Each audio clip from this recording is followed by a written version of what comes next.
Lebanon के ऊपर Israel के साइबर अटैक के बाद अब इजराइल के ऊपर ईरान का साइबर अटैक, हिजबुल्लाह का मिसाइलों से हमला और भी बड़ी बड़ी खबरें इस वीडियो में आपके सामने रखने वाला हूं। चैनल पर पहली बार आकर हमारी वीडियो देख रहे हैं और वीडियो अगर अच्छी लग रही है, पसंद आ रही है तो लाइक करके चैनल को सब्सक्राइब जरूर कर लेना। दोस्तों, इजराइल ने ये जो नई जंग शुरू की है साइबर हमलों वाली, अब ये ड्रोन से हमले, मिसाइलों से हमले, रॉकेटों से हमले, लगता है पुरानी बात हो जाएगी। पुरानी बात होगी। अब जंग इसी तरह से लड़ी जाएगी। क्योंकि इजराइल ने जो कुछ किया है, जो हरकत लेबनान के अंदर की है, ये बहुत बड़ी हरकत है और दुनिया के लिए एक बहुत बड़ा खतरा भी है। इजराइल के इस कारनामे की वजह से अब लोगों को डर सताने लगा है कि उनके पॉकेट में कहीं बॉम्ब तो नहीं रखा है। न जाने कितनी सारी इलेक्ट्रॉनिक डिवाइसेस दुनिया भर में बिकती हैं रोजाना और कौन कौन सी कंपनी कहां कहां पर उसको बना रही है, इंसान को कुछ अता पता नहीं है। नहीं खरीदना होती है, इंसान खरीद कर उसका इस्तेमाल करना शुरू कर देता है, शुरू कर देगा। लेकिन ये जो टेक्नोलॉजी, ये जो एक नया युद्ध इजराइल ने छेड़ा है, ये किसी भी देश को पूरी तरह से तबाह भी कर सकता है। तबाह कर सकते हैं। इसी के चलते हुए दुनिया भर के तमाम देश अब अलर्ट हो गए हैं, अपने देश के अंदर इलेक्ट्रॉनिक चीजों की जांच शुरू करवा दी है। दोस्तों, यह खतरा इसलिए भी है क्योंकि दुनिया भर में जितने भी संगठन हैं जिनको इजराइल और अमेरिका ने आतंकी संगठन घोषित कर रखा है, उन सभी संगठनों के पास दुनिया की बड़ी से बड़ी ताकत मौजूद है। दुनिया में जितने भी देश हैं, उनकी मिलिट्री के लिए जो भी बड़े से बड़े हथियार बनाए गए हैं, वो सारे के सारे हथियार उन संगठनों के पास मौजूद हैं, सिवाय परमाणु बम के। जितने भी आतंकी संगठन अमेरिका और इजराइल की नजर में हैं दुनिया भर में, उनके पास बड़े से बड़ा हथियार है सिवाय परमाणु बम के। जरूर। तो क्या जब इजराइल इस तरह की टेक्नोलॉजी का इस्तेमाल करके ब्लास्ट करवा सकता है किसी भी डिवाइसेस में, तो ये संगठन इसी टेक्नोलॉजी का इस्तेमाल करके इन्हीं के खिलाफ इस्तेमाल नहीं कर सकते? बिल्कुल कर सकते हैं। और देखना आने वाले अब दिनों में ये मामले बहुत ज्यादा बढ़ने वाले हैं। जरूर। इजराइल ने ये एक नए युद्ध की शुरुआत कर दी है दुनिया के अंदर। खबर आ रही है कि अब ईरान ने भी इजराइल के लोगों के मोबाइल पर साइबर अटैक किया है। शाम की खबर है, अचानक से सभी इजरायली यहूदियों के मोबाइल पर एक अलर्ट मैसेज बोलने लगा। लोकल मीडिया के मुताबिक इजराइल के सभी यहूदियों के मोबाइल रात को अचानक से बोलना शुरू हो गए। लोगों ने देखा तो उनकी स्क्रीन पर एक मैसेज शो हो रहा था कि आप अभी जहां पर हैं यहां से तुरंत निकलें, तुरंत किसी सुरक्षित जगह पर जाकर छिपें। देखते ही देखते भगदड़ मच गई, सभी के मोबाइल जोर जोर से बोलने लगे और बहुत देर में वो बंद हुए। देखते ही देखते भगदड़ मच गई। उसके बाद इजराइल की तरफ से सफाई आती है कि यह मैसेज हमने नहीं भेजा था। दरअसल इस मैसेज को ईरान के हैकर्स ने इजरायली यहूदियों के मोबाइल पर भेजा था। इजराइल की सरकार ने कहा कि यह इमरजेंसी अलर्ट फेक है, हमारी तरफ से किसी तरह का ऐसा अलर्ट अपने देश के लोगों को नहीं भेजा गया है।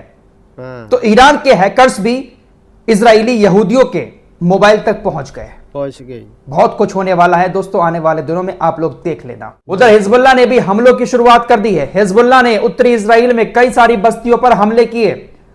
खबरें आ रही हैं कि 15 से 20 लोग बुरी तरह से घायल हो गए हैं। एम्बुलेंस और हेलीकॉप्टर के जरिए उनको वहां से निकाला जा रहा है। कुछ लोगों की मौत की खबर भी सामने आ रही है। इस हमले के बाद इजराइल के प्रधानमंत्री नेतन्याहू ने एक इमरजेंसी बैठक भी बुलाई है।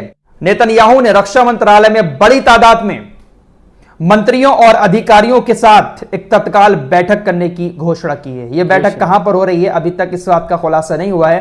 हालांकि हिजबुल्लाह के हमलों के बाद इजराइल पूरे अलर्ट मोड में है। दोस्तों, इजराइल ने लेबनान के अंदर ये जो साइबर अटैक किया है, ये पहली बार नहीं हुआ है। इससे पहले भी इजराइल कई सारे ऐसे हमले कर चुका है।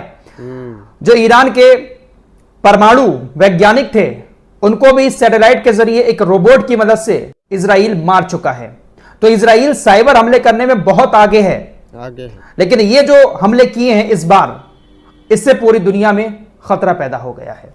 खतरा। न जाने हमारे पास कौन सा मोबाइल है, आपके पास कौन सा मोबाइल है, कहां बना है, क्या क्या इसमें पड़ा है, हमें क्या मालूम।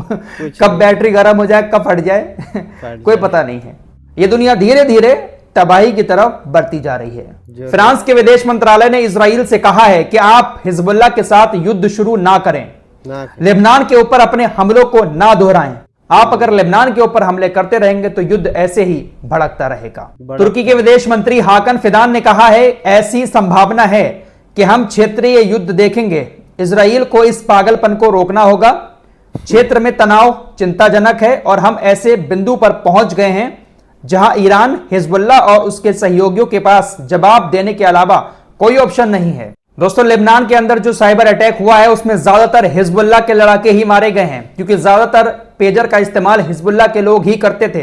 हाँ। हिजबुल्लाह ने उन सभी लोगों की लिस्ट जारी की है जिन लोगों की मौत इस साइबर हमले में हुई है। हाँ। यह है इनके फोटो आपकी स्क्रीन पर। 32 लोगों की मौत अब तक इस हमले में हो चुकी है। तकरीबन 4,500 लोग बुरी तरह से घायल हैं। घायल।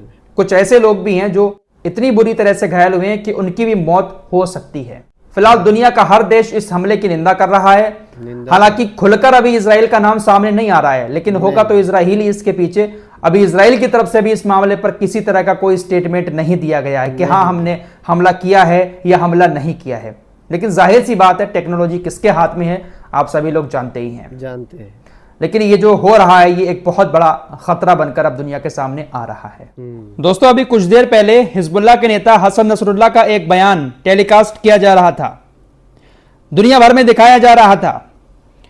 हसन नसरुल्लाह ने इजराइल को धमकी देते हुए कहा है कि यह जंग का ऐलान है। ऐलान। आपने जो कुछ किया है इसको जंग का ऐलान समझा जाएगा। आपने पेजर धमाके करके रेड लाइन को पूरी तरह से क्रॉस कर लिया है। और भी बड़ी बड़ी धमकियां हिजबुल्लाह के नेता हसन नसरुल्लाह की तरफ से दी गई। दोस्तों, हसन नसरुल्लाह का बयान इधर टेलीकास्ट किया जा रहा था, उधर इजराइल की सेना ने लेबनान के अंदर हिजबुल्लाह के कई ठिकानों को निशाना बनाना शुरू कर दिया। खबर के मुताबिक इजराइल ने दक्षिणी लेबनान के शहर देर कानून अल नहर, अल हनिया, जिबकिन, फ्राउन, दाउचिट, कब्रिखा, अलमन, देर अंतर, हारिस, मरकाबा, रब थलाथिन, इन सारी जगहों पर एयर स्ट्राइक की है। अलमनार टीवी के मुताबिक हसन नसरुल्लाह ने जैसे ही अपना भाषण शुरू किया, इजरायली वॉर फाइटर विमानों ने पश्चिम में सोर जरे से लेकर पूर्व में हसबाया तक कई हिंसक हमले किए। इन हमलों में इतने सारे ठिकानों को जो मैंने अभी ऊपर बताया है निशाना बनाया गया। दोस्तों, हमारे वीडियो पसंद आए तो फॉलो सब्सक्राइब जरूर कीजिए और साथ ही साथ शेयर भी कीजिए। मिलते हैं अगली वीडियो में, तब तक के लिए अपना ख्याल रखें। धन्यवाद।